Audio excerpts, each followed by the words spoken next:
আসসালামু আলাইকুম, আমি জুবায়ের। আজকে টিউটোরিয়ালে আপনাদের যেটা দেখাবো সেটা হচ্ছে কিভাবে আমরা স্নিপেটগুলো ব্যবহার করব রিঅ্যাক্টের জন্য বা রিডাক্সের জন্য। তো এখানে আমরা এক্সটেনশনে যদি যাই, এখানে এক্সটেনশনে যাওয়ার পর রিয়্যাক্ট স্নিপেট যদি দিই তাহলে এইখানে দেখতে পারবো।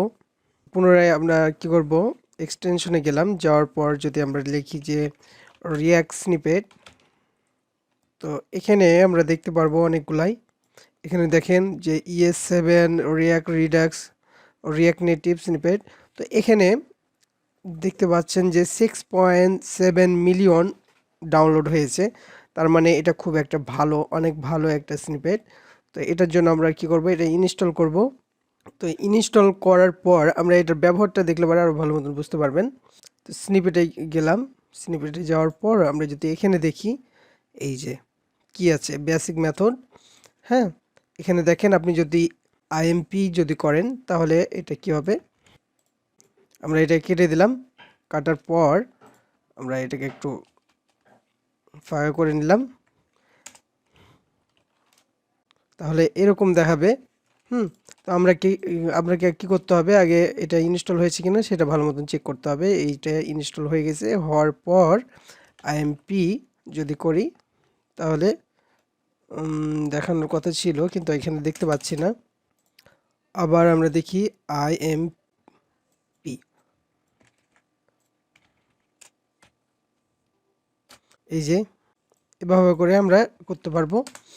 অথবা দেখেন আইএমএন দিয়েছি, আইএমপি যদি দিই আইএমপি, এই যে এবার কিন্তু হয়ে যাচ্ছে। তখন ভালো মতন ইনস্টল হয়নি, তার কারণে এটা ইনস্টল হতে কিছুক্ষণ সময় লেগেছিল, তার কারণে এরকমভাবে দেখাচ্ছিল। রিয়াক্টের জন্য আইএমআর যদি দিই তাহলে কি হবে, রিয়াক্টটা ইম্পোর্ট হয়ে যাবে। আইএমআর রিয়াক্টটা কি হয়ে গেল, ইম্পোর্ট হয়ে গেল। তারপরে এরকমভাবে আমরা দিলে পারে কি হয়ে যাবে, এটা ইম্পোর্ট হয়ে যাবে।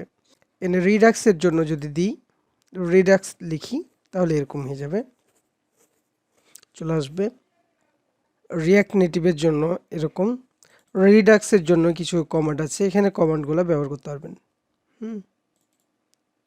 প্রপ টাইপের জন্য দেওয়া আছে, এখান থেকে আপনি ব্যবহার করবেন, আমি ব্যবহার করছি না। কনজোলের জন্য দেওয়া আছে, এখানে কনজোলে যদি সিএলজি করেন তাহলে কনজোল অবজেক্ট এরকমভাবে দেখাবে। সিএলজি